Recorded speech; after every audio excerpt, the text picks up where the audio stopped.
Good morning, everyone. It's Sal Stretford Post. How you're doing? And welcome to another episode of Breaking Dawn. I hope everyone's doing well. I hope you missed me. Hope you had a lovely Christmas, everyone. Hope everyone enjoyed the elements. Didn't get it too wasted, of course, guys. I mean, I have to admit, I think I did. But to be honest with you, it's great to be back. It's great to have you on board. Thank you, everyone, who's joined me today, of course, guys, on this match day. It is match day, guys. I don't know whether to laugh or cry. It is match day. It's Man United against Wolves tonight, of course, guys. And we'll be doing a preview of the game later on today. But right now, I want to talk about all the news that I've been missing at Manchester United. And there is big news going on at Manchester United at the moment. Guys, before I start, please don't forget to subscribe to the channel and smash a like on the video if you guys can do that this festive season. If you're feeling a little bit festive, why don't you drop me a like? That'd be absolutely fantastic, guys. Thank you, everyone who's joined me today. Now, there is news about Qatar. I mean, we thought we heard the last about Qatar, didn't we? But you know what? Qatar are still waiting on Man United to mess everything up, and they are waiting in the wings, of course, guys. Sheikh Jassim, of course, is on standby in case everything goes kerfuffle for Manchester United. And Ineos, of course, Ineos are under a huge amount of pressure at the moment in regards to recruitment, in regards to the results on the pitch at Manchester United. Now, look, you know what? We all said it. Full sale only, debt cleared, Glazers out. We said it for many months. And you know what? This is exactly what we envisioned. This is exactly the problems that we faced. Like when we were thinking about it, we weren't thinking about, oh, it's Qatar, it's wealth, it's oil money, blah, blah. We're thinking about Glazers out. Glazers out was the most important thing. It was all about getting rid of those leeches at the football club. That is what it's all about. It was never about Qatar. It was never about Ineos. It was never about Apple, Amazon, whoever wanted to buy the bloody football club. It was all about Manchester United. That is what it's about. And getting rid of those Glazers, those filthy animals called the Glazers, of course, guys. That is what it was all about. It was nothing more, nothing less, of course, guys. And now, look, these obviously rumors were bound to resurface about Sheikh Jassim, about Qatar. Obviously, there are rumors that Sheikh Jassim was not a real person. Apparently, some people were saying, Sheikh Jassim, he's not a real person. You do know that he's not. He is a real person. Absolutely, he's a real person. At the end of the day, some people don't like to, be media, kind of in front of the media all the time. Like Jim Ratcliffe, of course, who loves to be in front of the media all the time. As we know, he loves to be in front of the cameras. That's why they booked, when they had the meeting about Erik ten Hag and Manchester United, they've done it in the centre of Manchester. So, you know what? Everyone can see them. All the media can see them, etc., etc., etc. We knew that at the end of the day that we needed a full sale. This club needed a full sale. We did not need a minority stake, 27% odd. It's gone up 1%. Congratulations. Just another 70% to go, Jim. You know what I mean? At the end of the day, look, it's whilst we have this black cloud called the Glazers over our football club, Man United will struggle to get to the levels that we feel we should. I actually feel that the Glazers are a little bit like a curse. Do you know what I mean? They're a little bit like a curse, and they won't disappear, And ever since they've been at the club, I mean, obviously we had Alex Ferguson who kept us in that level, but you can see in regards to recruitment, in regards to infrastructure, the team started, the club started to decline slowly and slowly. And now it's starting to become like we're in a bit of a dilemma. We're in a bit of a crucial period of our history because of the way Man United are going at the moment. And you know what? We do need a full sale. We need a complete clear out. We can't get rid of players. We can't afford to pay off their contracts. Astronomical contracts have been given out. Do you know what I mean? We can't just change everything. If Qatar were in charge of Man United right now, the stadium would be well on its way. The bulldozers will already be there, guys. They will already be building. At the end of the day, some people chose Ineos because they felt that, he's one of us. He's one of us. He's born and bred. It's not all about that, guys. It's not all about this 2025, for goodness sake. It's not all about just being Mank, born and bred, etc., etc., etc. It's about the football club and the football club that resonates across the world, of course, guys. Let's get some of your comments, guys, real quickly. Of course, let's get through it. Big up, BB. How you doing, my friend? If only the Qatari rumblings were true, not putting our fans through all that again. Vanity Project. Exactly. The Vanity Project, as people said, the Vanity Project it was, wasn't it? That's what they called it, the Vanity Project. People were calling it, and we did call it, of course, guys. I actually went on a campaign. I was actually hated by a minority of the Man United fan base because of my stance on the full sale. It's never about Qatar. You know what I mean? It's never about whoever it was. As long as they bought the club fully and got the Glazers at the football club, that's all I really cared about. At the end of the day, it was never about me being right, you being wrong.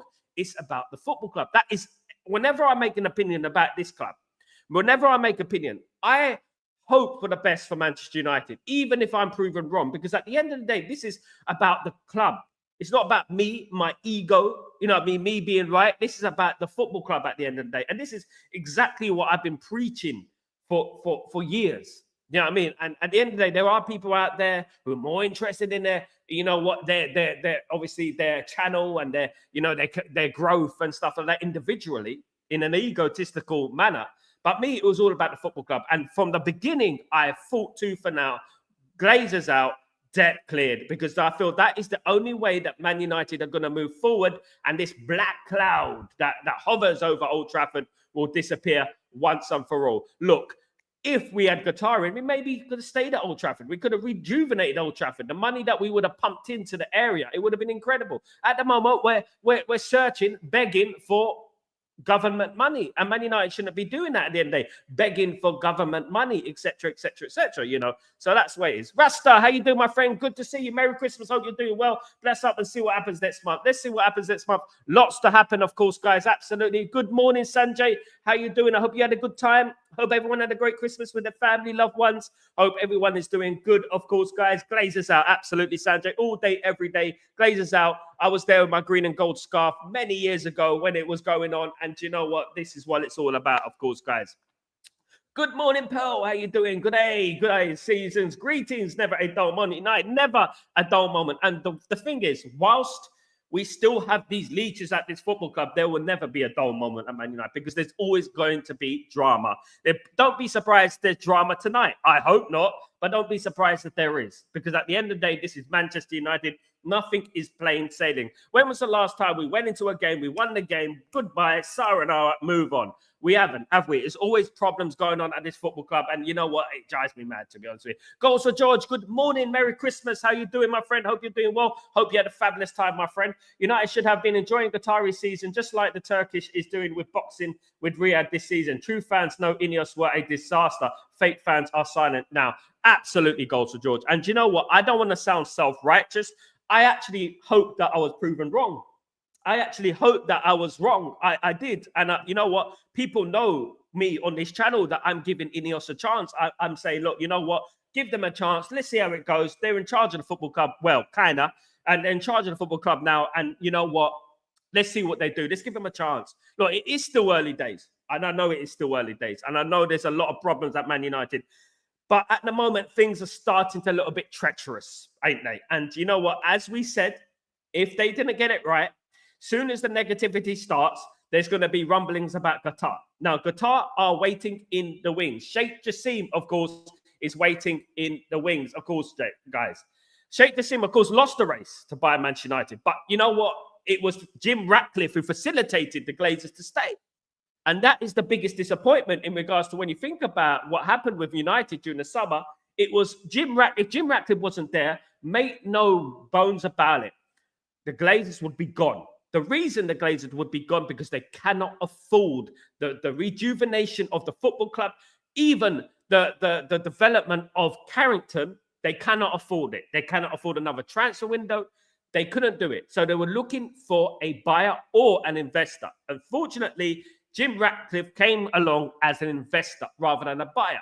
So basically, we were stuck with Jim Ratcliffe. And Jim Ratcliffe, obviously, over 10 years, would give the Glazers more money over a period of 10 years. Whereas, even though Qatar were going to give the money full on, buy the club full on, and completely slam the debt that Man United are in and completely get rid of the debt that Man United are in, the proposition from Jim Ratcliffe seemed too much of an attractive proposition for the Glazers. So basically, Jim Ratcliffe went to bed with the Glazers, and the Glazers loved it, every single minute of it. You know, and at the end of the day, we lost our opportunity. Not only that, Manchester United slandered the Qatar, you know, slandered Qatar to the point that Qatar almost took Manchester United to court, you know, and that obviously will obviously still be a bearing on where Man United go forward in regards to the purchase of the football club, of course, guys, and that's what it is. Sheikh Jassim obviously is continuing to monitor the situation at Man United, as obviously the decisions have had a backlash in regards to the way Ineos are working. Not to mention the people who have been unemployed, the people who have been made redundant. That wouldn't have happened under the Qatar. People have mortgages, people who have rent to pay. You know, they wouldn't have been made redundant. That wouldn't have happened under Qatar. You know, and this is exactly what we've been talking about. This is not just about, you know what, just because he's an Arab, you know what I mean, and you've been watching too many Disney cartoons over the last 50 years that, you know what, your mind has been polluted in your head that, you know what, Arabs are bad, Arabs are bad, the Arabs are bad. That's what you've been taught your whole life. And some of these people are too, I wouldn't say, I would just say ignorant to understand about different people, way different people dressed, the way people look, and that was what it is. At the end of the day, it was never about Manchester United. It was about something much more deeper and much more sinister. That's what it was all about. And that's why Man United were not purchased by, obviously, giving Glazers a platform, because the Glazers looked at it and thought, you know, they don't like the Qataris. Yes, we got in there. We can get Jim Ratcliffe with that. You know what? Even lifting the finger without anyone showing us any scrutiny, without anyone, you know what, pointing the finger at us, we take a back seat and watch this happen. And watch while Jim Ratcliffe takes the flak from everything. The Glazers still call the shots behind the scenes, but they're taking the flak for everything, guys. Absolutely, absolutely. Goals for George. Wouldn't be surprised if Fred the Red is the next chopping block after they could save pennies by getting a slimmer version of the clout. Absolutely, mate. I wouldn't be surprised about anything at the moment. Goals for George. Absolutely spot on, my friend. I wouldn't be surprised, to be honest with you, if Man United got rid of the stewards and used bloody AI and stuff like that. Do you know what I mean? Big up, Elite Baller. What's going on, brother? Hope you're doing well. Speak to you later. Absolutely, brother. I'll see you later at 2, my friend. I'll be here. Be square, Elite Baller. Looking forward to it. Good to see you, brother. Happy Christmas. I have an owner that tries to save money than an owner who does dodgy deals like the rivals, 130 charges. Yeah, well, there you go. Obviously, Ineos got almost 30% now. That is the first zone to make full takeover bid, right? Ineos got almost 30% of that is the third zone, yes. So basically, Ineos put in the extra 1%, which was promised. So, obviously, in the long term, in the long run, Ineos want to buy the full club. No, now, look, the most important thing for me, it's not about Qatar. It's not about Apple. It's not about bloody Durex. It's about bloody Manchester United at the end of the day. And this is what it is. And I wanted the Glazers out. I've always wanted the Glazers out. And obviously, I am on fraud watch with Ineos. I'm not completely delusional to what Ineos are offering Manchester United at the moment. I'm not completely, you know what I mean, oblivious to what they're doing. Okay. Now, I know people at Old Trafford. I actually know people who work at Old Trafford. I know people who've lost their job at Old Trafford. I know. And they're not on a lot of money. And they're good people at the end of the day. And the one thing I would say is that, you know what, this obviously wouldn't have happened anyway, you know, if Qatar took charge of the football club. Now, the one thing about Jim Ratcliffe, he did facilitate the Glazers. Regardless of what people think about it, he facilitated the Glazers. The bottom line on there for the tombstone is he facilitated the Glazers. That was what it was for me. Now, he facilitated the Glazers, went to bed to the Glazers so the Glazers could stay and the Glazers could obviously use Jim Ratcliffe as a puppet. And that's what they're doing. They've got their fist up his backside and they've got the puppet like that at the end of the day. And that is what's going on with Manchester United. You know, absolutely. Ineos did the right thing. We are in debt, so cutbacks are the right thing to do. Yes, they are, Ineos, but I'm UK Darren fan. But if we had Qatar, this wouldn't have been the case, would it? Yeah, at the end of the day, that's the point. At the end of the day, these cutbacks needed to happen, regardless of being unemployed, whether you sack the tea lady or you sack the cleaners or you know what I mean, then that's the case, isn't it? That is absolutely fine. They can do that. And we have to do that because it was a percentage buyout. It was not a full sale. Man United needed a full sale. It was godsend. Man United needed a full sale because Man United needed a new stadium. That would have been already underway and stuff like that. You know what I mean? But the problem is, right, as you know, and I'll say this really, really clearly to most people in England, as an Englishman, right? I'll say this, right? The reasons that Manchester United didn't want an owner of a different, obviously, look, you know, it's because of sinister reasons. And I would say that to the cows come home. It isn't. Don't tell me anything otherwise. I'm a mixed race You know, English guy from London, England. I know Wagwan, you know, with England at the end of the day. And to be honest with you, those people are trying to bloody blow smoke up everyone's ass, trying to say it was this and this and this, is absolutely wrong. Every single billionaire in the world, as a guy who's in music industry for 20 years, is dodgy as F. And that is how I would say it, is dodgy as F. Every single billionaire. You cannot become a billionaire if you're not dodgy. It's as simple as that. Absolutely. Luis Avino was born at, yes, that's true. Rude player, Casemiro and Ugarte. Yeah, elite baller. I'm getting a little bit concerned. Away from actually the club, let's look at things on the pitch. Now, I'm getting a little bit concerned about the way Ruben Amorim is doing a couple of things. And I'm going to call it out because I always call it out. Sal, look, listen, I'm Sal. I call it out. At the end of the day, me and Elite Baller, and I've got a lot of love for Elite Baller, he's a lot of knowledge, right? Me and Elite Baller have been calling out for a double pivot for a long time. And this on the football pitch has nothing to do with Ineos. Absolutely not. This has nothing to do with ownership. This is incompetence, right? My biggest fear in regards to Ruben Amorim, I was a big advocate for Ruben Amorim. I was a big fan of Ruben Amorim, right? My biggest fear was the Portuguese influence, right? And I said this, right? I said this. And my biggest fear was Dalot and Bruno, right? Continuing to start every single game despite the performances that they have on the football pitch. Despite the performances that, you know what, no matter how they play, they play. It doesn't matter, they play. And that is currently my biggest concern with Ruben Amorim, because we're starting to get into the realms of Erik ten Hag, right? In regards to falling into that trap. Now, Ruben Amorim has done some fantastic things at the football club. It's still early days, of course. We cannot completely wipe out everything and stuff like that. But one thing I would say is that at the moment, he's making some dodgy decisions, guys. We need a double pivot in that team. In that tactics, this is not Portugal. We need to be a little bit more solid in the middle of that pitch. And until he gets his own players in, he should think about being more solid rather than thinking about being more progressive. And I'll tell you why. Because these players that play behind the striker are not technically good enough to play that formation.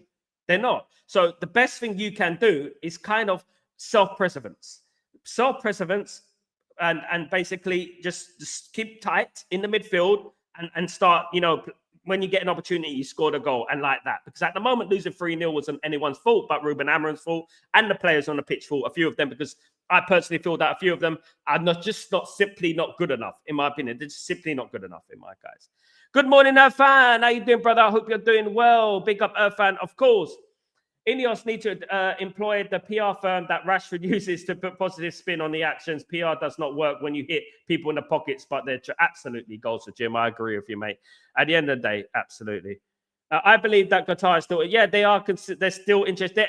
They're on standby, fam. To be honest with you, nothing will scream redemption more than Qatar taking charge of football club after a failure from Ineos. But one thing I would say, guys, and I want you to understand that I'm not against Jim Ratcliffe. I'm not against Ineos, right? I wish them the best of luck. I'm the sort of guy who gives people a chance, right? And at the moment, obviously, there is frustrations. There is. The results are not down to Ineos. Of course, we have to understand that when results go bad, people are going to start questioning ownership and people at the top, just like the manager, Erik ten Hag and stuff like that, when results go bad. We have to understand that Ruben Amorim needs his own football team in there. He needs his own team. Ruben Amorim has come into the football club midway through the season. Ruben Amorim has to deploy a unique style of football that none of these footballers have ever played before. Ruben Amorim has not one player who is his. So obviously he's going to have to chop and change. In regards to Ruud van Nistelrooy, it's exactly what we said a few months ago, should I say, a month ago roughly. We said that Ruud van Nistelrooy should have stayed. And the reason that Ruud van Nistelrooy should have stayed is just to give some pointers to Ruben Amorim and tell him, you know what, this is wrong with the football team. This is wrong with the football team, of course, guys. But it is what it is, of course. Big up, Abeli. Big up Irfan, of course. Big up everyone in the chat, of course, guys. Now, let's get on to something a little bit more positive. Manchester United are inquiring about a left back. Man United do want a left back in January. There are a number of left backs on Manchester United's list in regards to Theo Hernandez, in regards to obviously Alvaro Fernandez, of course. Milos Kerkez is also a big interest. And of course, as I said in the summer, Miguel Gutierrez is also on Manchester United's list.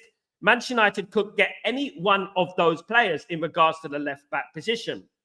Manchester United are big fans of Miguel Gutierrez. Miguel Gutierrez, of course, would require a hefty transfer fee, as opposed to Alvaro Fernandez, of course, ex-Man United player, who would go for 16.7 million around that mark in regards to the buy-on clause, of course, sell-on clause, of course, guys. So at the end of the day, Manchester United are looking at avenues in which to get a left-back. They have got, of course, Diego Leon through the door. Diego Leon won't join until July 2025. So, you know, when Man United need one now. Man United need a left-back now. And Man United could go after a Miguel Gutierrez. Miguel Gutierrez has openly said that he would like to move to the Premier League.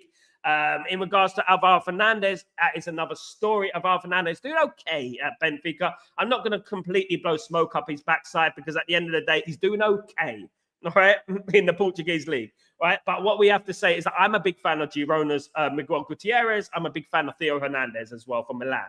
So Man United could do a deal. I'm also a big fan of Milos Kerkez, because Milos Kerkez showed us some things at the weekend, okay? And I think he's a good player, right? So I wouldn't mind any one of those players in January. Man United do have a list of players that they could sign in January, including Theo Hernandez, Gutierrez, Alvaro Fernandez, and Milos Kerkez, and Theo Hernandez, obviously. So one of these players could be coming to Man United in January. So don't be surprised if this happens, guys, because Man United are deeply in trouble on that left-hand side. We do need a left-hand side player. Of course, a left-back, left wing-back. Of course, who can play that role. Ruben Amorim is said to be very upset about the performances of his left-backs, including Malacia. He's also said to be very disillusioned by the fact that Luke Shaw is still injured. And Luke Shaw, you know what, won't be back this season. But let's be honest, guys. Luke Shaw is not going to be back this season, to be honest, guys, in my opinion. The big up elite baller, big up my brother. I think the ball and left back will come. I mean, Milos Kerkez is a fantastic left back, young, Premier League experience. He would be brilliant in my opinion. I mean, if Theo Hernandez, Milos Kerkez, and Miguel Gutierrez are very good players in my opinion. And you know what? I would like Milos Kerkez because of his age. If he's 21, isn't he? I like him because of his age, and also because he's played in the Premier League for Bournemouth, which obviously adds weight onto his credibility to come to Manchester United, so to speak. Man United are interested in all of them, and don't be surprised if Man United don't strike a deal in January for one of those players. Another little bit of news coming out is about Douglas Luiz. Now, Douglas Luiz, of course, is an attacking player for Juventus, also played for Aston Villa, of course. Manchester United are searching avenues to do a swap deal, Xerxes and Douglas Luiz. Douglas Luiz is said to fit Ruben Amorim's system to a T, and Ruben Amorim is a big fan of Douglas Luiz. Now, Xerxes going the other way could be a possibility. Rumors going on that Xerxes has not impressed Ruben Amorim so far. When he's been given the opportunity, he hasn't made a difference in the football team, to be honest. Now, we could have said that. At the end of the day, Xerxes, it's been how long now? September, October, November, December, right? It's been 4 months, and we haven't really seen anything, have we? We've seen a couple of tap-ins, but we haven't seen anything. Wow, that player's good. I'm talking about the level of Manchester United here. I'm talking about the level of players who come in. Let me give an example. I've done a poll today in regards to players that came from Tottenham. Dimitar Berbatov, Michael Carrick, Teddy Sheringham, right? Those three players came in at Manchester United, came in, and made a difference straight away. Made a difference. Done. Difference. They made a difference straight away. But so far, our players seem to have a bedding period, for goodness sake, hibernation period, before they start playing good football. Do you know what I mean? And it's starting to drive me mad. You play for Man United, get the bloody F on, for goodness sake. Do you know what I mean? And that's what I would say to these players. Hurry the F up, of course. UK Darren, it's great signing young kids for the future, but we need ready-made players now. Yeah, we do. We need a few bit of experience in there, especially up front. We need players who can score goals. David, how you doing, my friend? Season's good. You've got a good man around the world. Be safe. Big game is on tonight. I hope we win. The players need to wake up, and I see Amram working hard to get United back on track. We will get there, guys. By hook, by crook, we hope so. We'll get there. Lies about me. Good morning, my friend. Hope you're doing well. Not against Ineos, just for a full buyer and no dealer where the Glazers are involved. Absolutely. That is what it was all about for me. For me, it was just all about getting the Glazers out. I mean, that is what we need, of course, and then we can move on, of course. Was Hernandez not injury prone? I'm not certain, but I'm sure there was a France left back who always getting injured, bad injuries. I know who you mean. It's not Theo Hernandez, though. I do know who you mean. Let me think about it. I need to think about it, but it's not Theo Hernandez. I don't think it's Theo Hernandez. But yeah, Theo Hernandez is linked with Man United in January. But it could be Theo Hernandez, but at the moment he's fit, so I wouldn't mind him at the club, of course. Irfan, why, Eric Ten Hag, why would you change in what you believe in to please players? Did Amram is doing the same? He did either that, or he have the same problems next season. Dalot is our only wing back, hence he plays him. Not necessarily Ahmed can play in that position now. Mazraoui can play in that position as well. The problem is this, right? Is that you can either try something different or carry on using something that doesn't work, and it's not working. And to be honest with you, I think it's 88% of our goals are coming from that side. So at the end of the day, we'll have to wait and see, guys. Story. If Amo will get 100% his own players, he must stay for many years. You must work with what you have and set up the players. Otherwise, it will be lots of losses. And that is exactly what's happening right now. Story. Lots of losses. At the end of the day, what I would say in regards to doing something over and over again is insanity, as of course the famous saying goes. You try something different. Whether that means bringing in a Harry Amas, let it be. Bring in Harry Amas. Do you know what I mean? Remember, at the end of the day, Mazraoui plays better on the left wing back than Dalot. He does. I would rather do that than play someone who's not doing well there. You know what I mean? And at the end of the day, I think about the football club, not just my personal agendas to certain players. I don't think like that. At the end of the day, I like Dalot. But, at the end of the day, I just don't think he's good on the left wing back position. He's not. And at the end of the day, every single time we play a game, when the opposition see Dalot on the left wing back, they target that area. That's the issue that we're having. Now, we can either carry on and lose games, and we will lose tonight if he plays there, right? Mark my words. Or we can change it, and we can see what can we do about that. Maybe we look at Ahmed. Ahmed can play the right wing back. He can. He's proven he can. And then we can play Mazraoui as a left wing back. Why not that? You know what I mean? Why can't we do that? If you don't want to play young players, if you don't want to bring in a young player, why can't we do that?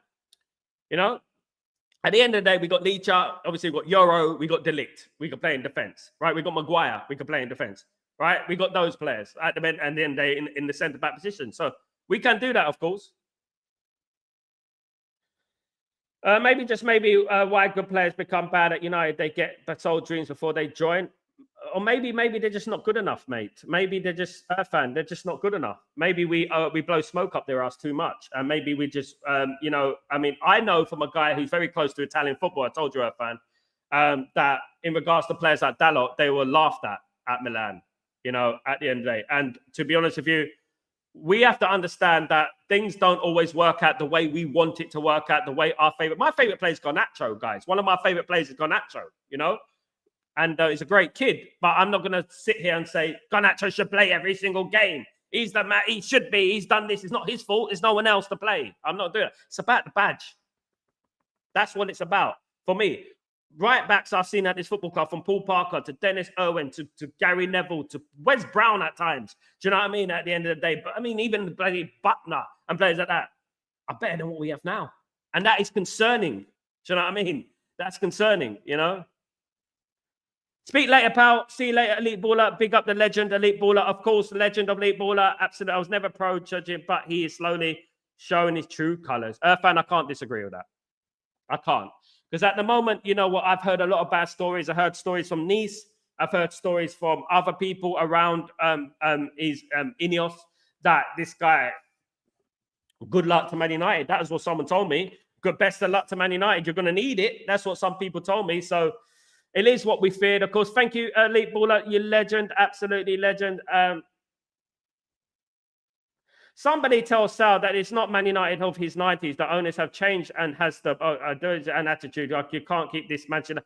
Someone please tell Matata that you're not a Man United fan. You don't know what you're talking about. So please stop talking about football because no one respects your opinion, United. Absolutely. Where is Ahmed more effective, right wing back or left back? A right wing back. What do you think, Irfan? What do you think, brother? Do you think that Ahmed should play there? Look, at the end of the day, look, I go by Cristiano Ronaldo, right?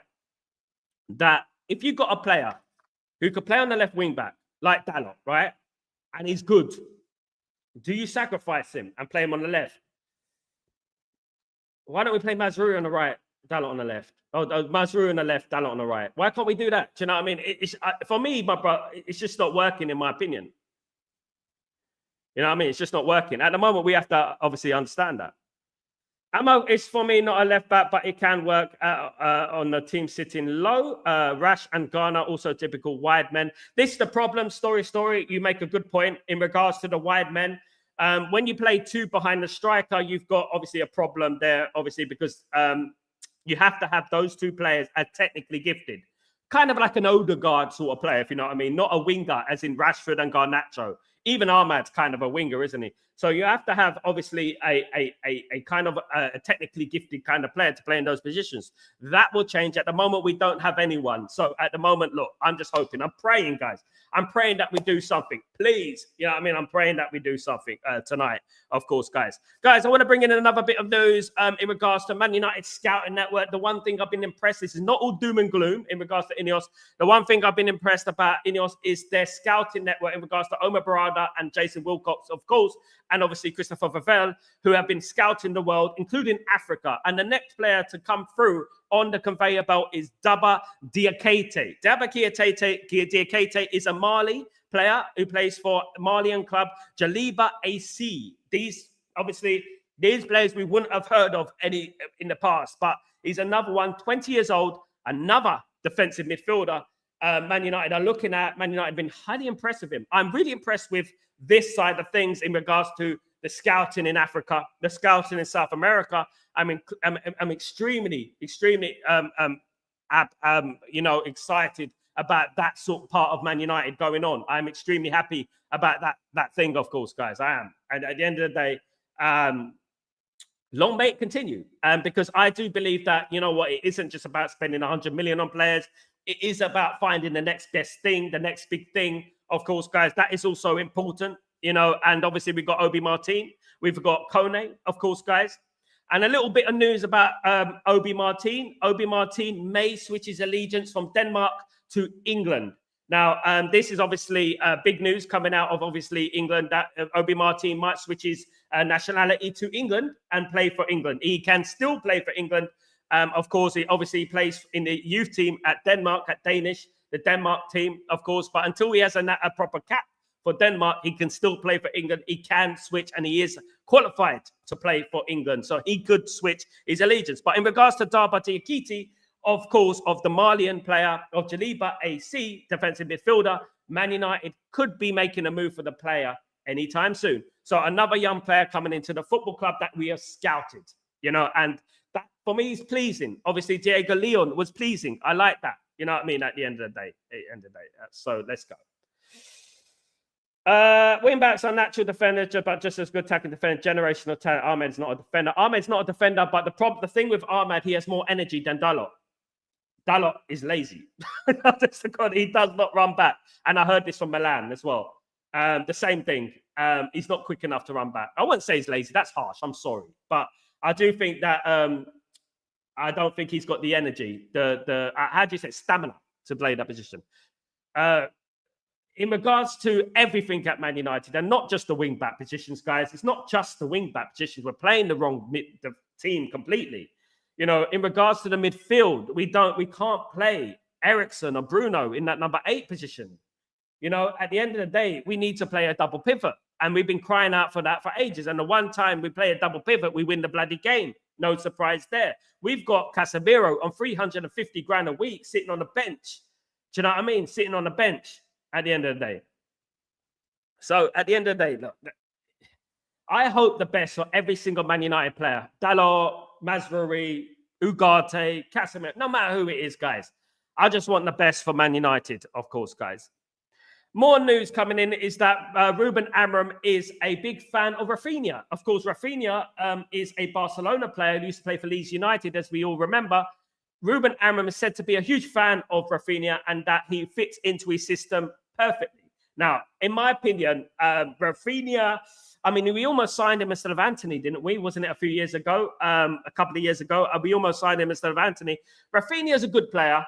I'm not sure, though, in regards to bringing us to that next level. You know what I mean? I think he's a good player, but I don't think he can take us to that next level that we need to go, of course, guys. I don't think so, if we're being honest. I like the player. Ruben Amorim's a fan of the player, and obviously, I like what Ruben Amorim thinks. I do. Not everything, of course. The team selection sometimes a bit suspect, but Man United, Ruben Amorim is a fan of Rafinha. Another player that looks likely to sign for Man United, obviously, we've been speaking about him a lot, is Sphere Naipan. Sphere Naipan looks to be joining Manchester United.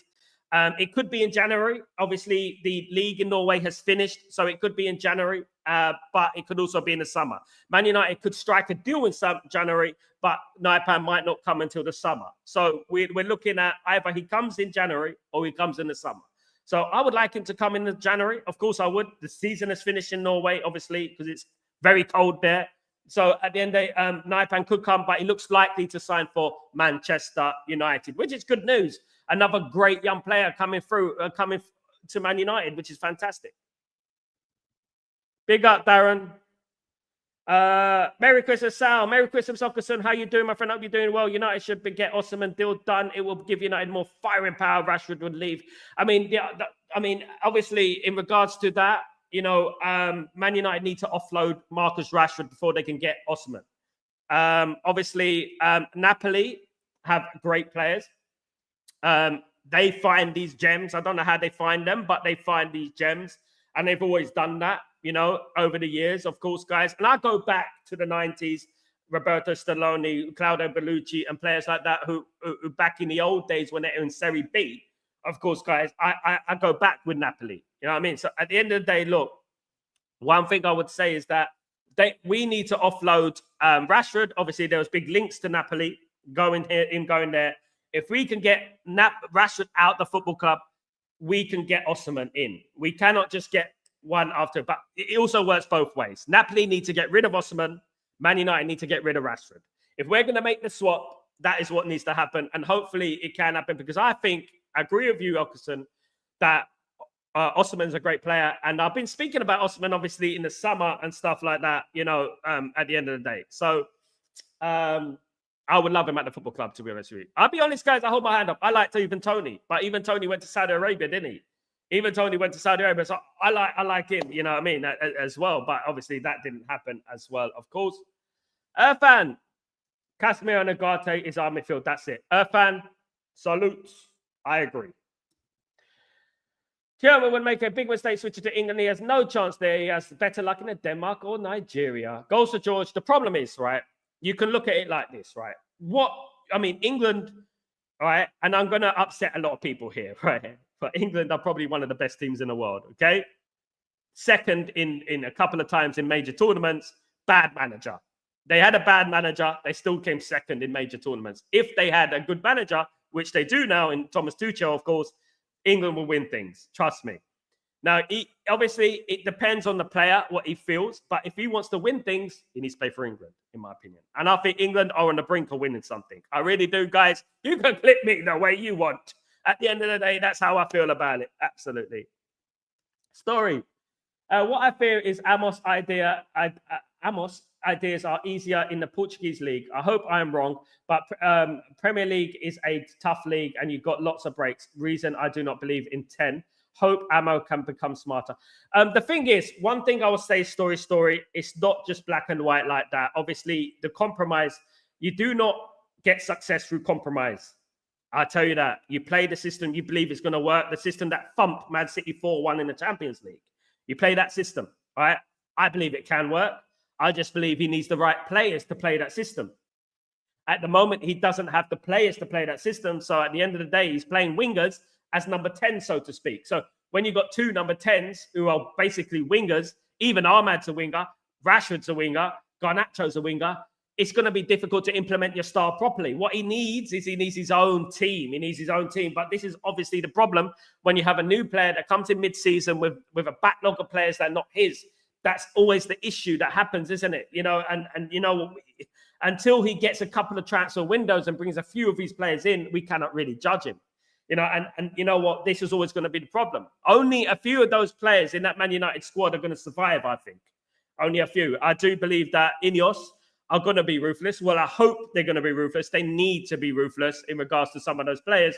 I do believe that, and I hope that, you know, Ruben Amorim can be as successful at the football club. In regards to Erik ten Hag, I agree. Erik ten Hag was very stubborn in his philosophy. But at the same time, it's very hard to do your philosophy when you have 60-odd injuries and spoiled brats going to social media. You know what I mean? At the end of the day, it's difficult. You know what I mean? And having to deal with so many off-field issues at the same time. Not exempt from criticism. Nobody is. But at the end of the day, it didn't help, did it? Goals for Joe. Clubs are getting the Malian on 20s now. Ibrahim Diarra has been snatched up by Barcelona. Goals for George. There is a lot of talent in Africa. And the one thing we haven't done over the years is scouted Africa effectively. Not only Africa, South Africa as well. Obviously the CONCACAF as well. Those kind of players, Australasia, North America now as well. Great players are coming out of North America as well. So at the end of the day, Man United haven't done that well. They've always been primarily Europe. Now we're starting to scout players, you know, in Africa, in South America, in the CONCACAF, of course, guys. And that is good. You know what I mean? And I'm pleased about that now. Obviously, Diakite is another very talented player, 20 years old. So obviously he's not 16, he's 20. So they've obviously seen something that, you know what, it really attracts them. You know what I mean? And he must be, look, you know what, he's got to be a good player at the end of the day.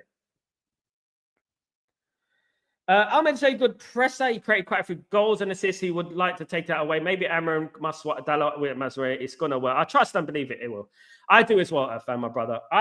Bro, you know what? There would be nothing more than I would like for it to work, you know, without having us to make many changes to the squad. But at the end of the day, it does look like Man United on an attacking side need more.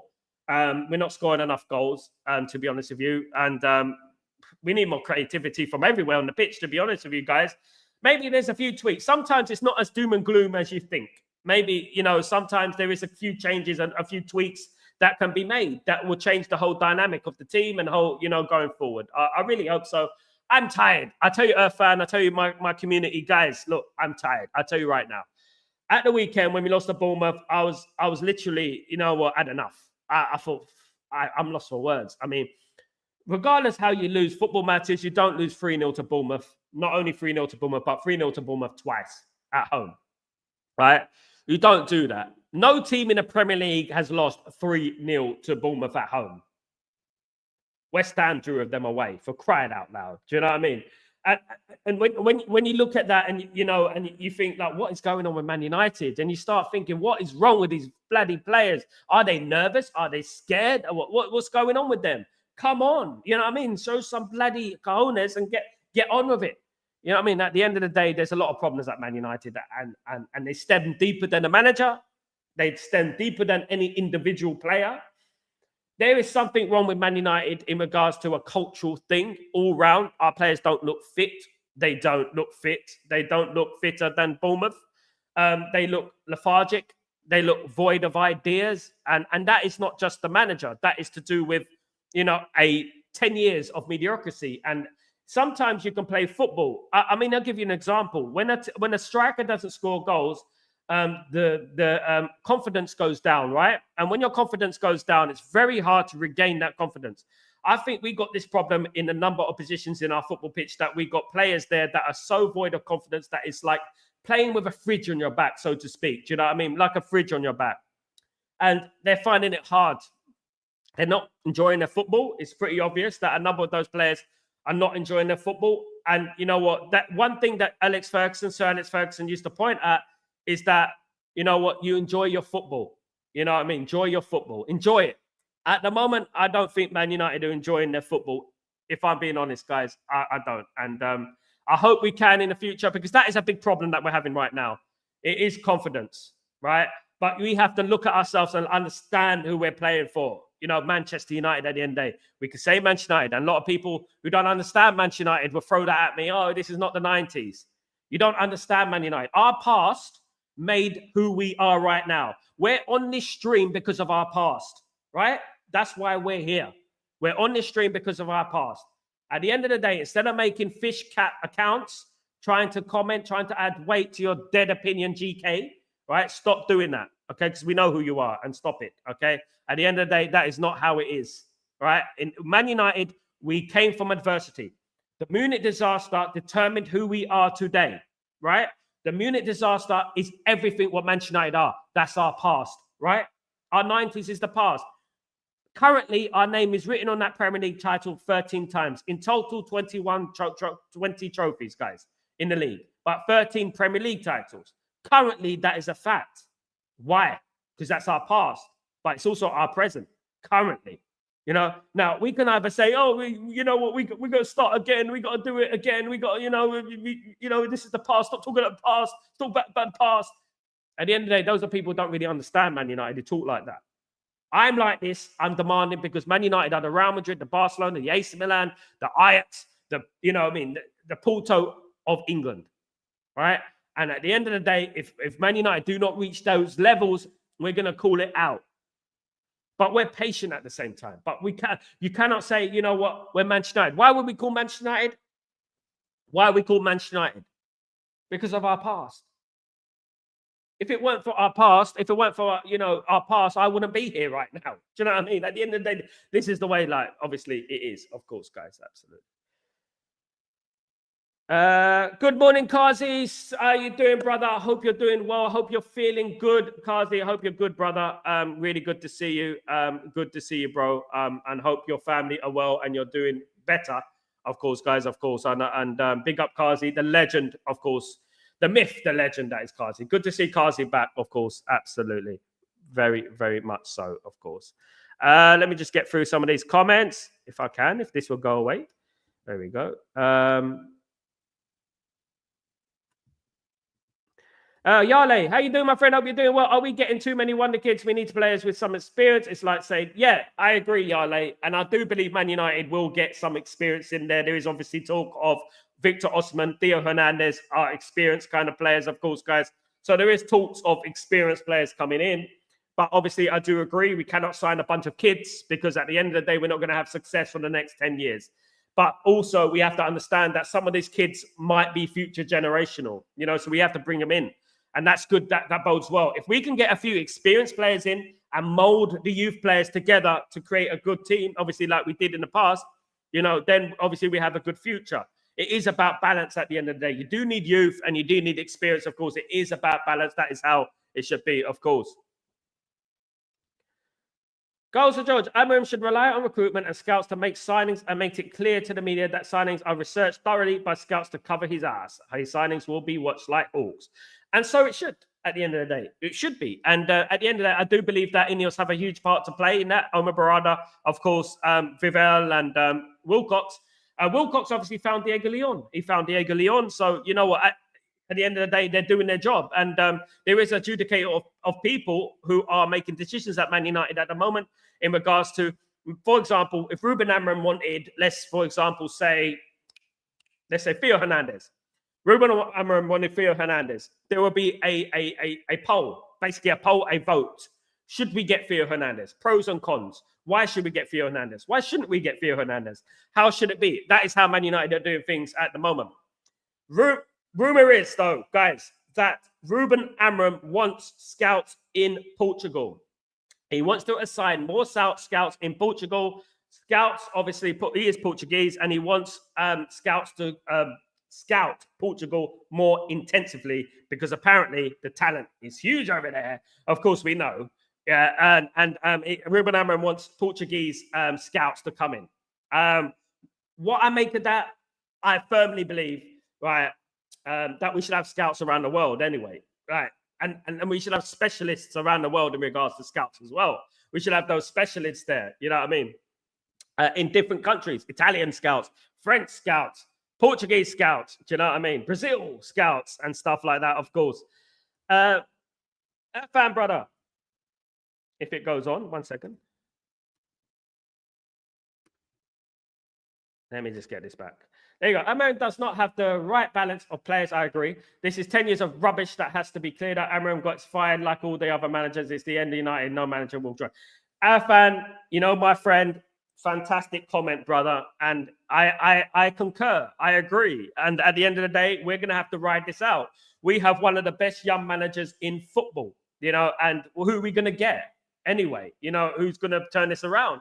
We might as well, just like Ten Hag, what we screamed at for many, many months, we might as well just hang in there now. You know what I mean? Because at the end of the day, sacking managers is not going to work. It's not going to work at the end of the day. And we have to carry on and be persistent. We have to be persistent with our patience.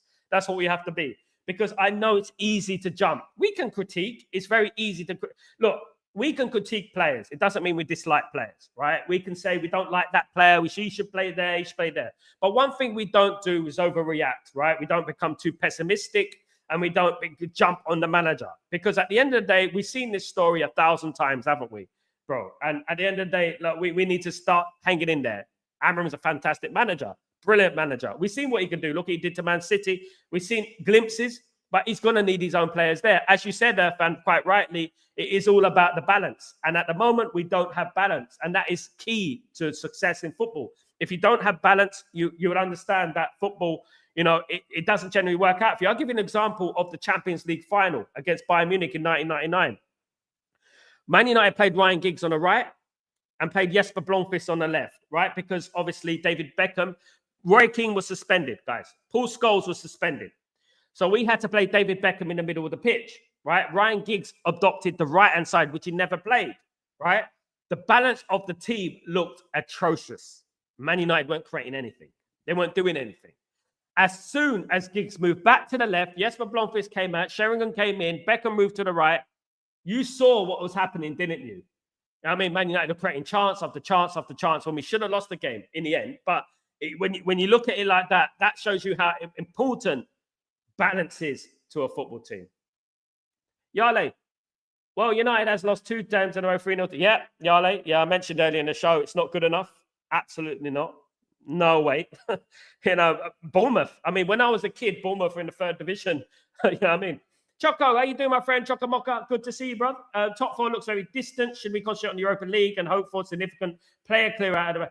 I mean, we need to hope for the best. We need to win games. We need to go on a run of games in the Premier League of 5, 6, 7 win in a row. At the moment, that doesn't look possible for this Man United team. I hope I'm proven wrong, but at the moment, it doesn't look possible for Man United to win 6, 7 games in a row. Unfortunately, it does look like Europa League is our biggest hope of Champions League football. Although I am a bit skeptical because obviously Europa League is a 2-legged tie. It is knockout competition and anything can happen in knockout competition. You need to be lucky as well. There are good teams in Europa League, of course. Notoriously, we have bad record against Spanish teams. Athletic Bilbao have knocked us out before and they're in Europa League. And obviously Nico Williams plays for Athletic Bilbao. So it's going to be difficult. But obviously we have to take the Europa League very, very seriously. Not to say that we have to forget about the Premier League. At the moment, you never know what can happen. If you go on a run, results can go your way. You can sneak it. You can do it. You know what I mean? And that could happen, and stranger things have happened, of course, guys. The problem I'm having with Man United is that the games that we're supposed to win, Bournemouth, Brighton, Crystal Palace, Nottingham Forest, they're the games that we're struggling in. And you know what? You can lose to the likes of Liverpool and Tottenham and Chelsea and whatever you like, right? It's not ideal. Of course it's not. But as long as you're winning the games you're supposed to be winning, the Nottingham Forest, the Brighton, the Crystal Palace, of course, the Bournemouth, you'll be fine. You'll get up that table because at the end of the day, you know what? It's about points. You get the same amount of points for beating Bournemouth as you do for beating Liverpool at Anfield. The same points. Yeah, it's a good boost if you beat Liverpool at Anfield. But the bread and butter is your Bournemouths, is your Brightons, is your Nottingham Forest, is your Crystal Palace. Those are the games that, you're really ultimately, you look at the end of the season and you think, goodness me, we had 12 points we could have had there. We missed out on the Champions League football by 5 points. Yeah, 12 points we could have got there. It's a shame, isn't it? Trattles, how you doing, my friend? Hope you're doing well. 17th in the league. Yeah, but you win the FA Cup and Europa League or top 4. That's a tough one, Trattles, mate. I can't accept Man United being 17th in the league. Because that would be a disaster.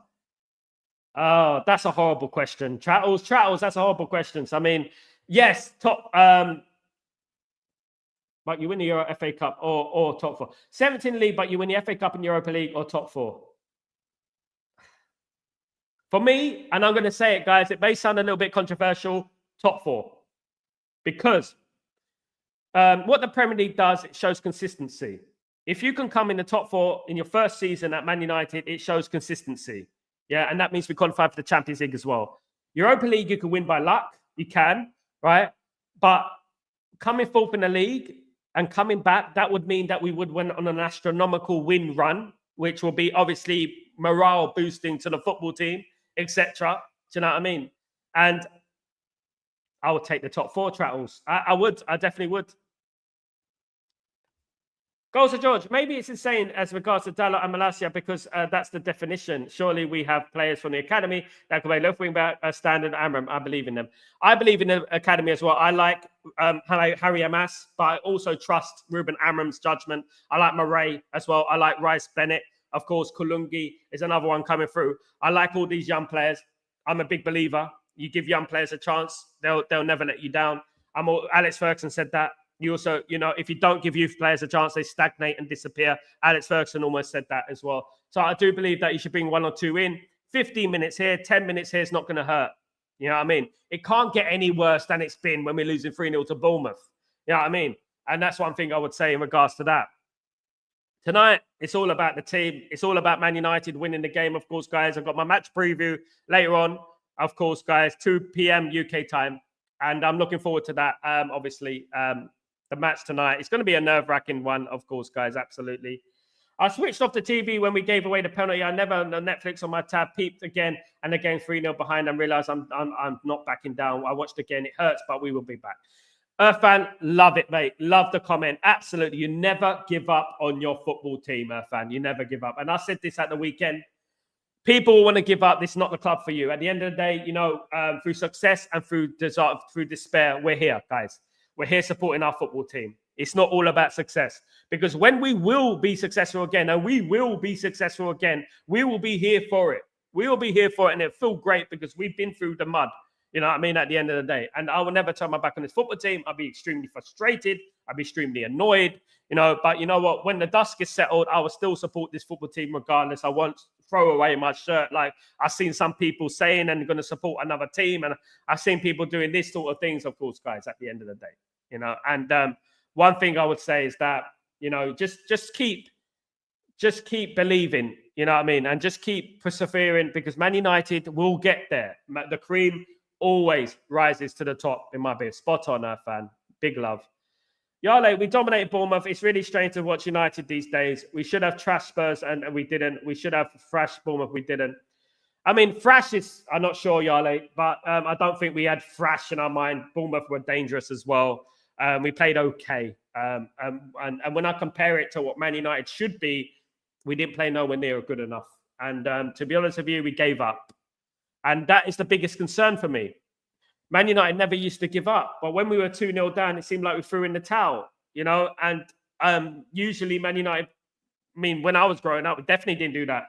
We can come back from 3-0 down, let alone 1-0, 2-0 down. It seems like as soon as we can see the goal, it's like we're giving up. And that is what I didn't like about the Bournemouth game. And that sort of reminded me of what's been going on the last few years, of course, guys, that Man United give up. And it shouldn't be at this club. That is the culture, of course.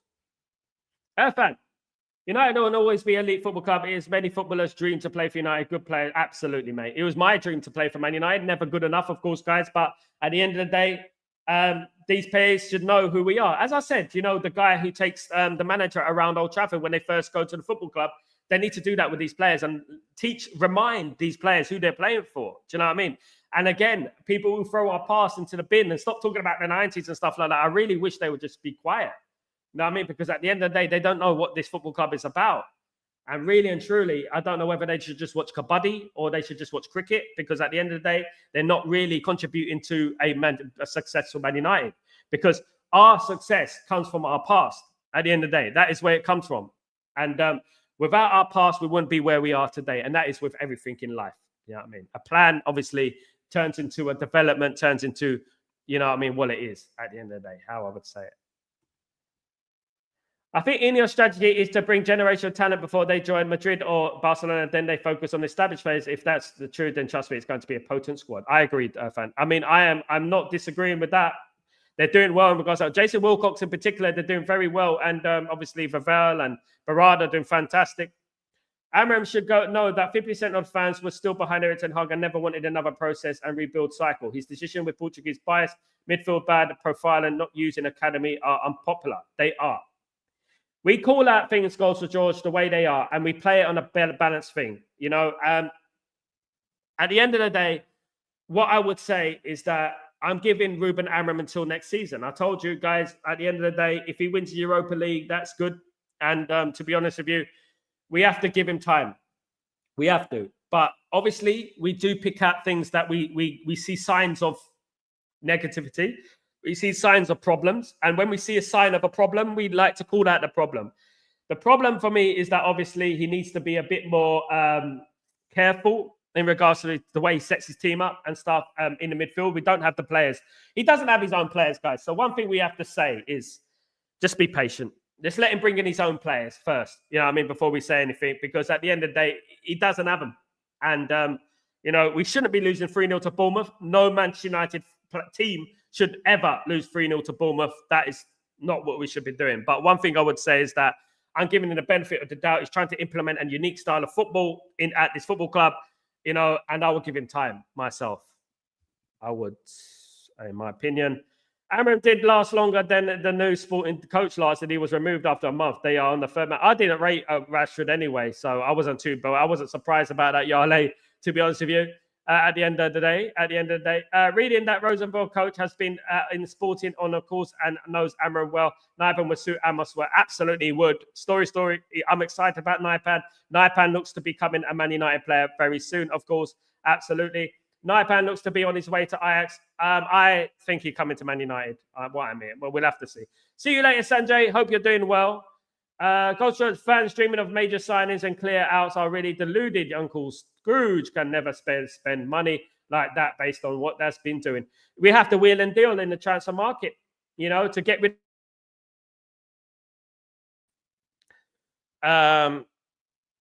To bring in players, we need to get rid of players. You can get rid of them, but you're going to have to take cuts on the players. For example, Marcus Rashford, whether it's a swap deal or what, we have to get rid of them. Thank you, Sal. Great show. As you smash a like, guys, subscribe. Thank you so much, Earthfan. You big legend you are. You're a legend. Elite ball knowledge as usual. Great debates as usual, guys. Absolutely, that's what it's about. Big up, Darko. Hope you're doing well. Good to see you, mate. Happy Christmas. The hope is still, and we'll always be there. Absolutely, Darko. Big up, Darko. Cups are about luck. Yeah, they are story. That's why I take the top four. Amas needs to bulk up and allowed into the first team. Yeah, well, the league's not very physical these days, so bulking up is not really, you know what I mean. Great belief in Amas. Me too. Big up, though. It's not like the 90s, of course. Big up, of course. Big up. Inconsistent selections is not recycling the team. Yeah. We need change. Ruben needs his own. He needs a couple of transfer windows, doesn't he? I hate thinking short term when it comes to Man United, as we need to get back on the top of the Prem. But on the other hand, watching us win the Europa League final was needed right now. It will be just happiness. But I agree with you, Chattels. It is a double-edged sword. We do want to see Man United win do well in the Premier League, but not just fourth. I want to see Man United challenge. That's where Man United should be. I also want to see us win trophies. Maybe both would be nice, wouldn't it? That would be nice, guys. It's been a fantastic show, guys. Thank you, everyone who's joined me. I'm back later on for the match preview of Man United against Wolves at 2 p.m. UK time, as usual, guys. Thank you, everyone who's joined me today. You absolute legends, absolute elite ball knowledge. Please subscribe to the channel if you haven't already. Please smash a like on the video, you guys. You're absolute legends. Thank you, everyone, for joining me today. I'm Sal Warner. This is Breaking Dawn. I'll see you later, guys. Come on, United. It's match day. Let's get the energy. Let's do this. Come on.